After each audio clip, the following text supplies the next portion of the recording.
تېره ورځ د پښتون ژغورنې غورځنګ په نامه زرګونو احتجاج کوونکو د پاکستان څنګ ځپلې قبایلي سیمې شمالي وزیرستان میرالي سیمه کې یوه غونډه وکړه چې پکښې یو شمېر د بېدرکه شوي کسانو خپلو خپلوانو ګډون درلودو. د دوی په لاسونو کې شعارونه او د بېدرکه شوي کسانو تصویرونه هم لیدل کېدل.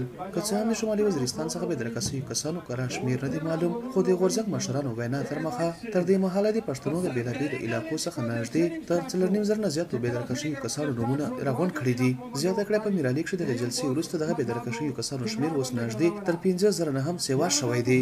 د دوی په خبره حکومت ورسره امنیتي پوستو کې د نرمۍ ترڅنګ یو شمېر نورې ژمنې هم کړې وې چې پکښې د بېدرکه شوي کسان عدالتونو ته وړاندې کول شامل وو. په دې جلسه کې برخه اخیستونکی د شمالي وزیرستان یو سیمه ییز اوسېدونکی سیدالله ډیوه ته وویل له 4 کالو راهیسې ځوان کلن زوی بېدرکه دی. زما بچی نصیدالله نومېدو 4 کاله کېږي چې نیولې دی په دې چک پوسټ باندې د کجورۍ باندې. اوس یې هم پته نشته راته چې مړ ده که جمدی دی او بېګناه نیولې دی. 16-15 سال دی او ماته اوس هم پته نشته چې چېرته دی.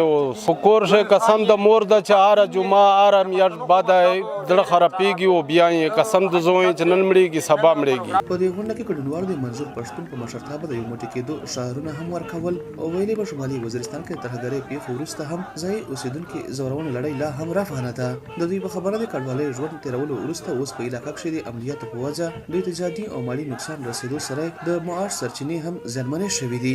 ویل که څه هم نړۍ په پراخه کچه سره له دې هېواد چارواکو سره د کډوالو د ژوند راپورته کولو لپاره همکاري او مرستې کړې، خو په دغه مرستو دغه جنګ ځپلي ولس ته څه اسانتیاوې نه دي ترلاسه شوې.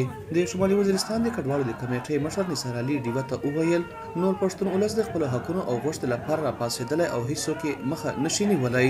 پروګرام نه چې موږ څومره یېلی وې د پښتنې د بېدورۍ پښتنې ته د ژبې ورکول، پښتنې ته د نظیر ورکول، پښتنې ته د عقل ورکول، پښتنې ته یوه کیسې ځایول، پښتنو په خپل ظلم چې د سره کوم ظلم راونده په هغه باندې پوهېدل. دې تحریک موږ دا ولیدل چې نن پښتنو بېدور شوي دي او هغه چې کوم خلک چې دې سره ظلم کو پښتنو مړوي ګوډوي انشاءالله خلک په ګوته کېدونکي دي. د پښتون ژغورنې غورځنګ مشرانو احتجاجي مظاهرې ته ویناو کې وویل حکومت تر اوسه له دوی سره کړې یو ژمنه هم نه ده پوره کړې او هم په هغه رنګ د پښتنو نسل کشي روانه ده. ویل د حکومت ته سره د خپلو زرناو په ننواتې تللي وو او حکومت له دوی سره د مهال کړیو ژمنو څخه په شا سوی دی. د غورځنګ یو مشر علي وزیر زیاته کړه په پښتنه ټولنه کې ننواتې ته یو ډېر زیات درناوی ترلاسه ده او ښکاري داسې چې حکومت د دوی دغه ننواتې قبلولو ته تیار نه دی. نن تاسو په سټیج باندې هم خبرې وکتلې چې مزید موږ د ریاست دغه ظلم نه برداشت کوو او د ریاست سره په آیین او په قانون کې نه چې کوم د دې د حقوق دي هغه حقوق به مشترک کوو. د دې نه بعد د خپله خوښه ده د ریاست آیا دا ریاست دغه خلک یوه طرف ته بیایي یا ځان یوه طرف ته بیایي.